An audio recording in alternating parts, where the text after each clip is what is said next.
Well, kind of sum up last week's game at East Carolina, was definitely proud of the way our guys responded. I guess that was the biggest thing I could say is that, how our guys responded coming off of the Memphis week, the weekend. It was very much I said in my press conference immediately after the game, I said you will find out more about this football program and this football team on how we respond than at any point in time that we've had during this football season. And I truly believe that. I believed it after the ball game. I believed it all week long. And to watch our guys respond the correct way says that we're moving in the right direction for this program. I felt like Sunday night when we took the field after the Memphis game that we had a different feel about practice. I've said it before. I think that I think we took a huge step that Sunday night, and I felt as confident going into last week's game as I have all year long, because I knew our guys were ready. I knew they were prepared. I knew that we were going to get great effort. And as a coach, that's all you can ask. I couldn't predict the result. Couldn't predict the outcome. Surrendered the outcome, matter of fact. I could have really cared less through the course of last week what the outcome of the game was going to be. I wanted to see how well we were going to respond and how hard we were going to play. And I knew that if we played the right way and we responded the right way, the outcome would take care of itself. And it did. So very pleased with that. I thought offensively, outside of the first drive where we went 3 and out, that might have been as well of an executed, for the most part, the entire game. We had a couple of breakdowns right there late in the fourth quarter, but overall for the entire game that we've had this year.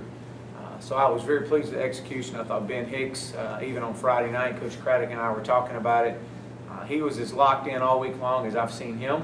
And usually Ben, it's never been a problem with Ben. Ben's always that way, but there was something different about him Friday at the team hotel, and as all of them. But I just knew, I felt it all week long that this group was ready to play. They were ready to respond.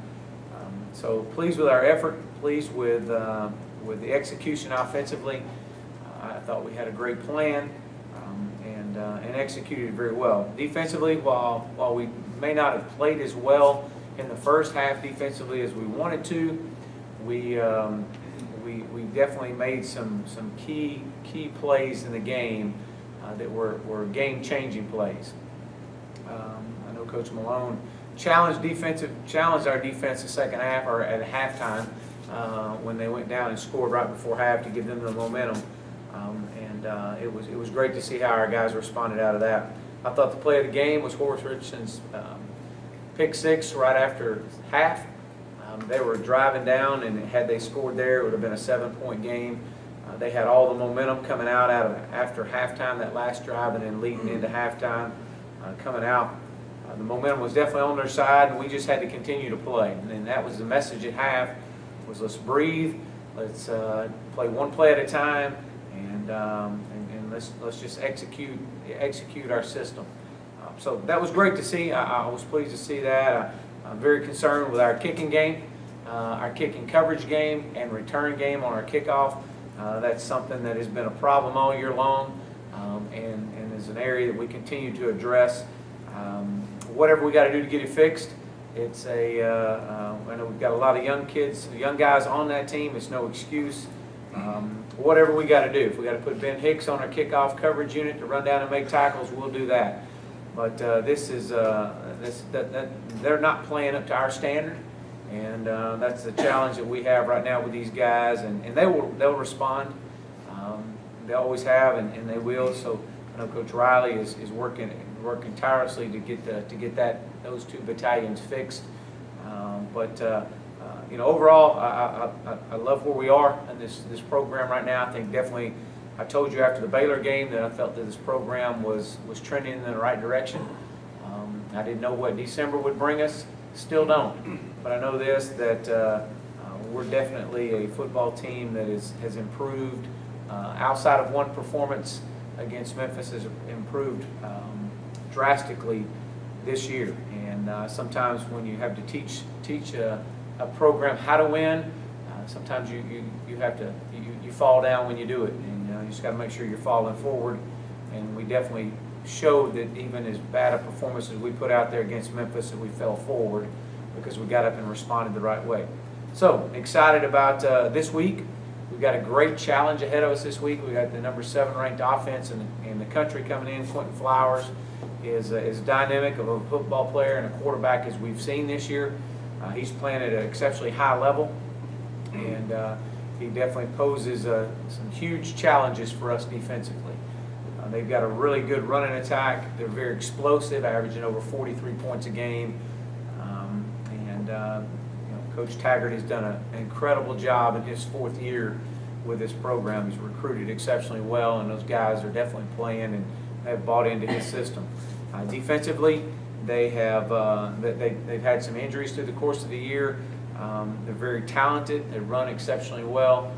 They rotate guys in up front and try to keep them as fresh as possible. I know that they've given up some points, but that's no indication of how hard these guys play. These guys play exceptionally hard. This league is loaded with some high caliber offenses, and I think you look at anybody in this league, you see that. And so to ask a defense to come in there in this league and on a consistent every Saturday afternoon or evening is tough. It really is. And so I think one of the toughest jobs in this league is being a defensive coordinator. And so these guys are very well coached. They're sound. They're sound in the special teams. They're at the top of their division. Them and Temple. I know Temple has the head-to-head matchup on them, but it's definitely a battle for that division lead. So I know we're going to get their absolute best, and it's a great opportunity for us to get back into our home stadium and play to our caliber, and that's what I ask us to do, play to our standard. So with that, I'll open up for questions. How do you keep the momentum rolling? After the big win in Houston, you guys kind of struggled against Memphis. How do you keep it going now? What do you learn? Yeah, I think that we have a very learned response. I think we learned a valuable lesson against Memphis. Talking to the players about it, how they prepared. It wasn't quite the lock-in. They weren't dialed in quite as much. Looking back on it, there's some things that we could have done different. I could have done different as a head coach, and so I made sure I didn't make that mistake again. And so, from a head coach, we worked its way down to our assistant coaches. It wasn't that we were very laxed in our approach against Memphis, because that was not the case. It's never the case. It was just the fact that sometimes when you teach a group that hasn't won before how to win, there's a lot of variables that come into play. And so we learned a valuable lesson, and I think the motivation for where this team is right now and where this team can be in basically less than 2 weeks is remarkable when you start looking at where we've come from. So there's great motivation. Our seniors are in their final 2 games at home, and I know they don't want to let an opportunity pass them by that we would regret. So I think motivation will help take care of itself. There's some things that I'll do as a head coach, throughout the course of the week. But I think these guys were excited to get back on the field Sunday, and yesterday was our academic day, so today we're excited to be back out there. The achievement of even going for a bowl clinching deal, you keep that away from the players like that. You said last night. Yeah. We're not allowed to talk about that. I'm not letting them. I don't want to hear that word in here. I want to hear how we're going to respond today, because I shared with them in less than 2 weeks we're going somewhere. You may be going home, but you're going somewhere, and the only thing we can control is how we respond every day, how we respond today. And I did say it's okay to visualize. It's okay to visualize what our locker room would look like, but right now that's so far from where we are. We can't waste any energy on on talking about that when we've got a huge opponent in front of us over the next 2 weeks. And so we've got to focus on the SMU Mustangs and how we prepare. A week ago, you said you were particularly disappointed with the performance against Memphis after what you had called a good week of practice. This week, you had another good week of practice, and while you're encouraged by that, are you surprised by the performance that you got at East Carolina, and what did you and your staff do to get the positives from practice to translate to Saturday? Well, I'm not surprised in the performance that we got Saturday at East Carolina, because that's what we expect every week. I knew Sunday when we got back out on the field after losing to Memphis that it was going to be a different week. Just so the way that there was just an edge. It's hard to explain, but there was an intensity in the air that you could have cut that Sunday, and it carried through all week long. And so there was it was pretty straightforward. The edge was set and pretty rough edge all week long, and so I wasn't surprised in the performance. And I wasn't surprised in how they responded after the Memphis game. What really kind of surprised me, and I don't know if it really surprised me or not, but was just at the intensity level that those guys had after the East Carolina game in the locker room. It was, while we were celebrating, there was a little bit more of a rough edge, and I think a lot of it had to do with maybe what has happened during the win after Houston, the win after Tulane, that they were making sure that didn't carry forward. It was a great locker room. There was a lot of fun, guys having fun, but it was a little different. It was what you hope that you're eventually moving this program toward, is that anytime we step on the field, we expect to win, and where winning doesn't surprise you. Oh, okay, we did that now. So I think we're moving in that direction, and I think that was great to see. You guys are 12 or 18 or something like that, third down. How much of that is just guys doing their job? How much is game planning, or what else went into that? Well, I think it's a combination of a lot of things. I think that obviously we had a great plan. Coach Craddock had a great plan. Offensive staff had a really good plan defensively, and our defensive staff did on third down. Anytime, third down is where you win ball games. I mean, that's where you win them at. When you're effective on third down, championship caliber football is right around that 45 to 48% conversion rate on third down, and when you can hit that, you've got a chance. And it's those games that you don't, and you see yourself struggling. So I think we had a great plan. I think our guys understood the plan and they executed it. So it was really a combination of all those. Earlier this year, you talked about how Jordan Wyatt was playing with a lot more confidence. What have you seen change a little bit from Horace Richardson, especially after this last week?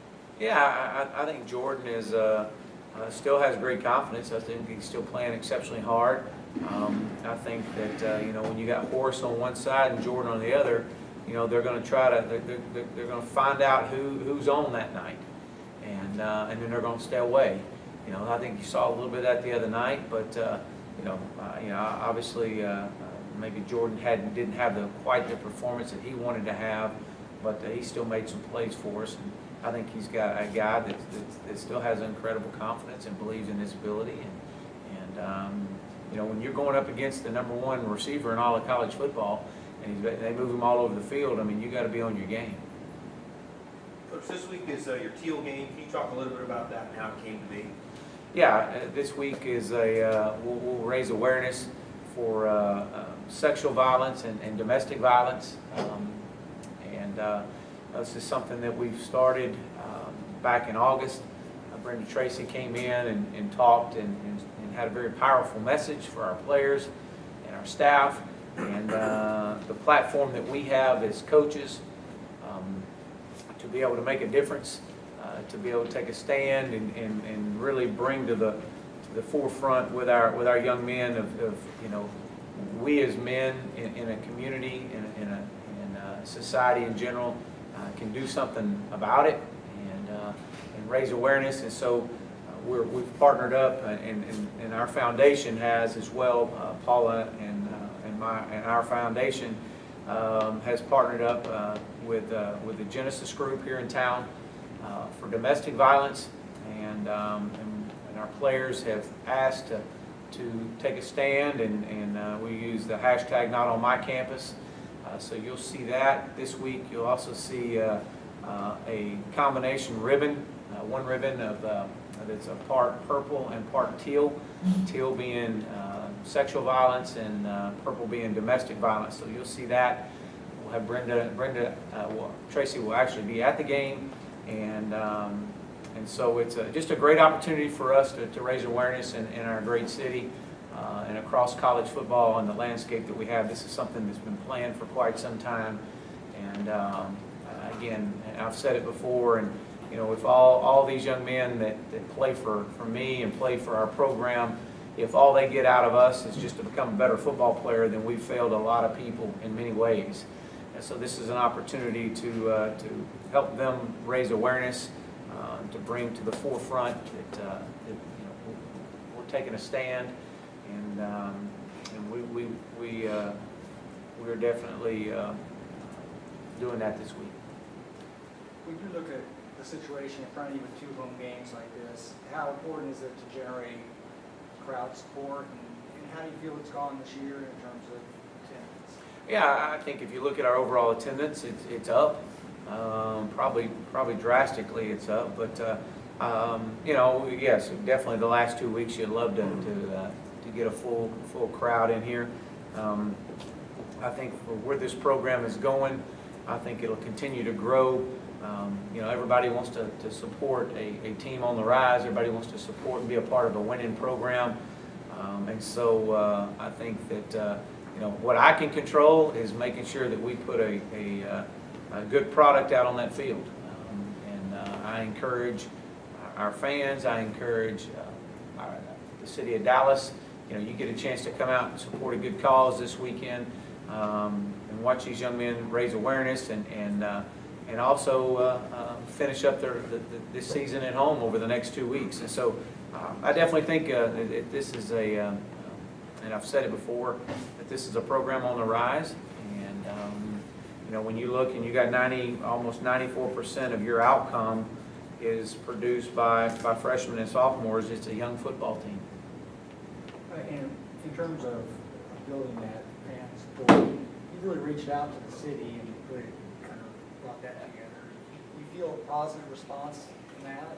Well, you know, I do. You know, obviously you continue and you want more. I mean, I am a part of Dallas. I grew up here, and this city means a lot to me. And because of that, you know, we've reached out. We've really been a part of this community.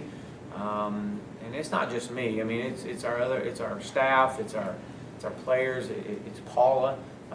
We've really extended ourselves to be a part of the city of Dallas, and to be a part of different causes throughout our city, to let them know that, you know, SMU is very much a part of Dallas, and Dallas is very much a part of SMU. And so, but you know, as a head coach, that's what you do.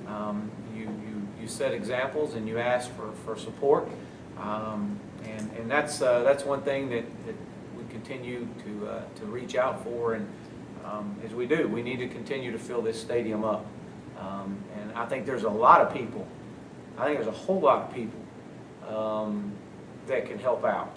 I really do, and I think that you know, just you know, I think you got a lot of people on campus, a lot of people in our departments that can really help us out as well, and continue to push for the city of Dallas, and have. And so I look forward to growing this and watching the fan support come out.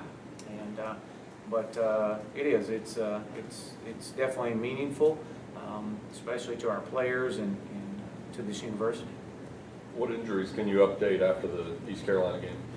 Yeah, you know, Daniel McCarty didn't play. We'll reassess him today and tomorrow. I'm hoping he'll be back. Outside of that, I believe that we're, I think he was the only one. I think Daniel was it, the offensive line. Braden West is obviously played last week. He continues to feel better, so it's good to get him back healthy.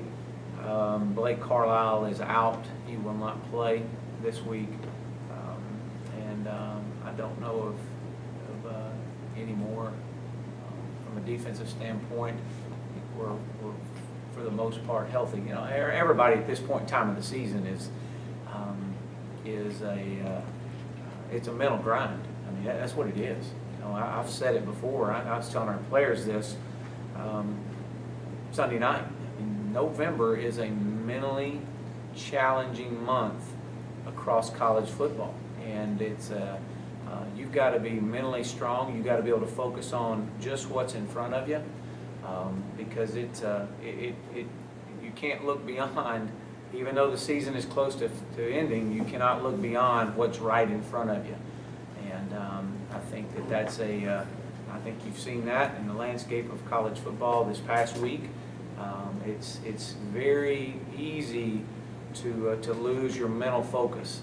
Everybody's banged up right now. Everybody, from the number one team in the country all the way down to the last ranked team in the country. Everybody has got bumps and bruises and banged up and sore, and maybe not as quite as fresh as what you were at the start of the season. It's a mental tough grind right now, and that's where you've got to be strong in how you prepare. You can't lose one edge about how you prepare through the course of the weeks. You've talked a lot about how so much of your production has come from young players, and now you're facing 2 games where you've got to win at least one. Do you worry about the young guys especially getting tight, getting nervous, and if so, how do you and your staff help them manage that? Well, you know, not really. You know, you just focus on, you know, what's got us to this point. You focus on just the preparation of today, you know, a lot of things. You know, when you start looking at teams across the country that are young as we are, they, you know, a lot of these high school kids, and their season was over with a week ago, and so now that they see that they still had 2 and 3 games left, it's you got to just make sure that they understand, hey, look, this is part of the process. You can't focus on the end result. You got to focus on just today, and so that's our approach. I mean, we're gonna get out there and work hard, and it'll be really interesting to watch these guys respond. I think our senior leadership helps out a lot because they kind of show the way for some of these younger guys. Kevin Johnson scored the other day.